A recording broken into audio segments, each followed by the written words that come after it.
Esta historia no me pertenece, le pertenece a Master of the World 17. Capítulo 8. Sofía caminaba por los pasillos de piedra fría, sus pasos resonando con lentitud mientras revolvía en su mente las palabras que acababa de escuchar. Sofía, PSM. Debe ser un error. Michael nos ama, somos valiosas para él, pero no es comprensible que quiera un niño además. Dijo que estaba estresado, seguro habló sin pensar. Si hablo con él, todo se arreglará. Pero en ese instante, la frase de la criada volvió a golpear su conciencia como una espina incrustada. Sofía, PSM. En una caja de roble oscuro están los recuerdos de sus juguetes. El pensamiento le provocaba un escalofrío. ¿Y si resultaba cierto? ¿Qué destino les esperaba a ella, a su hija, y a su nieta? Con Leo aún sostenía en brazos a su pequeña hija, una niña de mejillas rosadas que dormía plácidamente. En su pecho luchaban dos sentimientos opuestos. La inmensa felicidad de ser madre, y el agudo temor por lo que Michael tenía preparado para ellas, por el destino que le había impuesto a la criatura que sostenía. Leo, PSM. Si hago caso, podré mantener lo que recibí de él, el mando del ejército, el reconocimiento, las comodidades de este lugar, pero, sus ojos se posaron en el rostro de su hija, y su expresión se endureció con determinación. Leo. Una madre hace sacrificios por sus hijos. Cuidadosamente, depositó a la niña en su cuna de madera tallada y comenzó a reunir lo poco que se llevaría.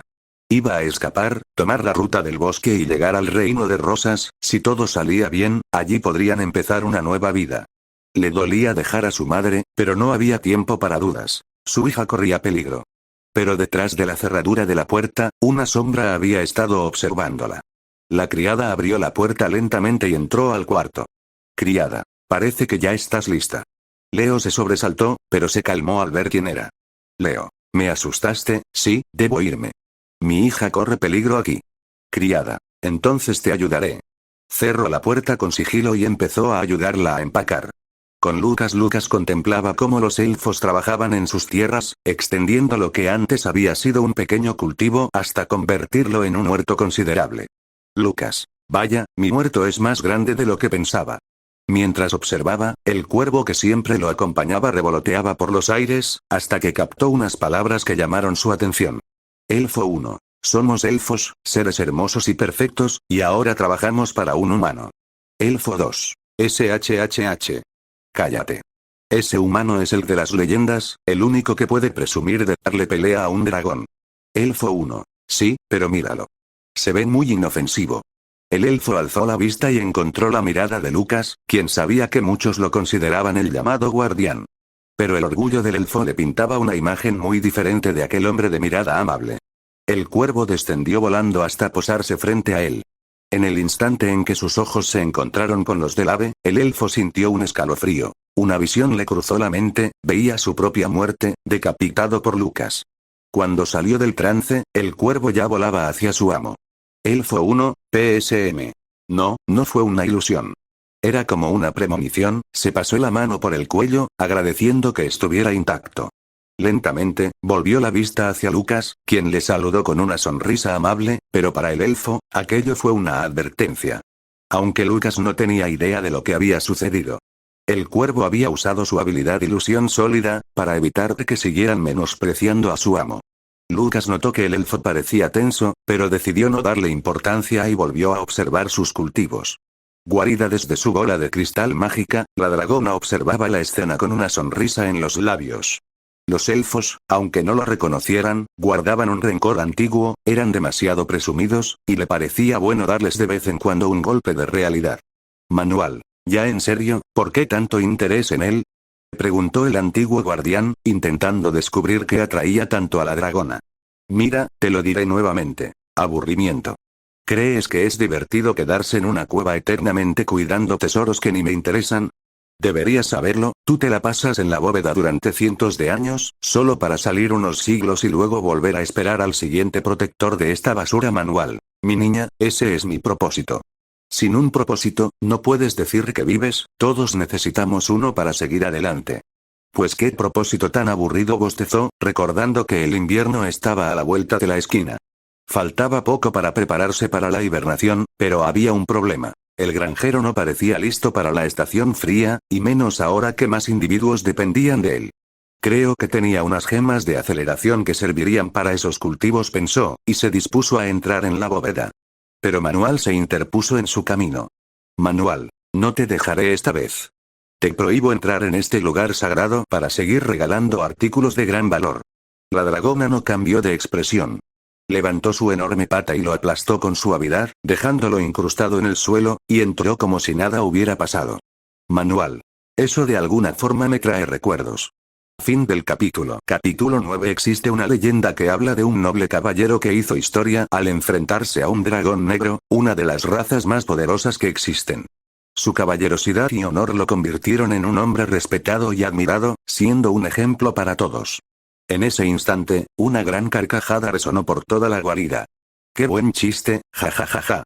La dragona se rió a carcajadas mientras miraba el libro que tenía entre sus garras, formaba parte del botín de unos aventureros enviados a buscar su bóveda. Un gran caballero sin duda, puf.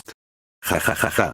Su risa no tenía fin, y no era para menos. Ella misma había sido la dragona que ese caballero enfrentó, y la historia estaba muy lejos de la realidad. Ese cobarde, además de escapar con el rabo entre las patas, engañó a todos haciéndose pasar por un héroe, jejeje, qué buen chiste. Sí, ella recordaba ese día, ese maldito día. Hace 350 años varios escombros de roca volaron por los aires cuando un caballero fue aplastado por la pata de la dragona. Esto se está volviendo muy molesto en ese momento, varias flechas chocaron contra su cara, pero ni siquiera le produjeron cosquillas sobre sus duras escamas negras. Ya me estoy hartando con la paciencia al límite, se preparó para acabar con esas plagas usando su aliento de fuego, hasta que una voz estridente la detuvo. Marmón. Prepárate, maldita bestia. Porque yo, Sir Marmón, te mataré y me convertiré en rey. La dragona miró al hombre. Piel morena, cabello gris y apariencia descuidada, además de una condición física bastante pobre. ¿Y este quién se cree? El caballero lanzó su espada con un grito estridente. Marmón. Sufre el poder de mi poderosa espada. La hoja chocó contra su piel y cayó al suelo sin dejar siquiera un rasguño. La dragona solo suspiró, la escena había sido ridícula y penosa. Bien, ahora prepárate para morir. Cuando iba a lanzar su aliento de fuego, Marmón cayó de espalda y empezó a retroceder tratando de huir. De repente, una piedra golpeó contra el ojo de la dragona, provocándole un dolor agudo que la hizo escupir fuego hacia otra dirección. Su aliento era de un tono violeta brillante, lo suficientemente caliente como para fundir la roca al instante. Mierda. Dijo sacudiéndose la cabeza, la piedra se había quedado clavada en su ojo y era una gran molestia. Marmón. ¡Ataquen! Gritó al ver a la dragona distraída. Los soldados restantes cargaron flechas cuyas puntas llevaban esferas llenas de pólvora. De pronto, uno de ellos vio el techo de la cueva y señaló con el dedo. Soldado. Disparen ahí. Los demás soldados siguieron su mirada y apuntaron a una gran estalactita. Las flechas explotaron al impactar, provocando grietas visibles en la roca. Debido a su peso y las vibraciones, la formación cayó sobre la espalda de la dragona, atrapando su ala debajo de la enorme piedra. Esto no puede ser más humillante, rugió furiosa, pero al ver a los humanos se decidió a no dejarlos escapar. Bien, ustedes ya me colmaron la paciencia. Sin esperar a que los hombres procesaran lo que pasaría, golpeó las paredes de la cueva con su cola. Su plan era provocar un derrumbe en la entrada y atraparlos ahí, una vez librada de la piedra, los devoraría a todos. Soldados. Retirada. Marmón. Claro que no. Abran la bóveda y saquen todos los tesoros posibles. Soldado. Señor, la dragona nos va a enterrar. Debemos irnos ya.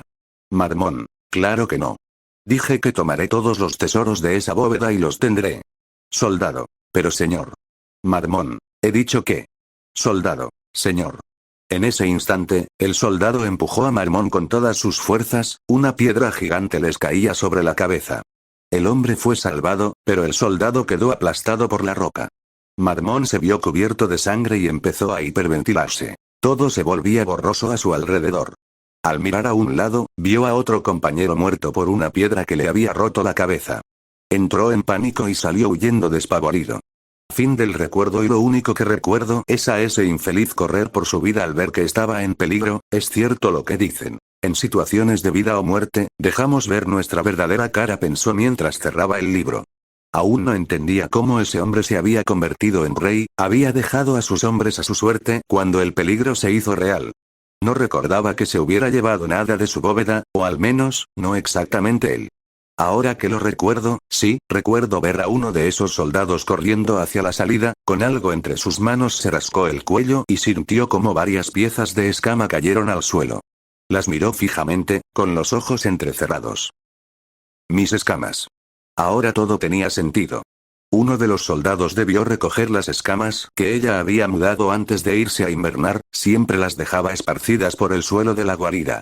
Seguramente ese hombre se las dio a Marmón, quien difundió el maldito cuento de haber derrotado a un dragón. Y probablemente consiguió muchas riquezas con ellas. Después de todo, muchas especies consideran las escamas de dragón como tesoros invaluables.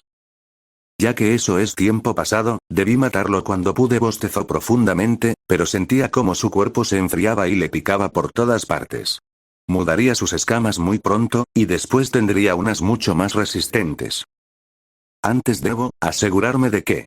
Bostezó de nuevo, más largo esta vez, y cerró brevemente los ojos antes de caer de bruces al suelo. Que Lucas pueda pasar el invierno. Fin del capítulo.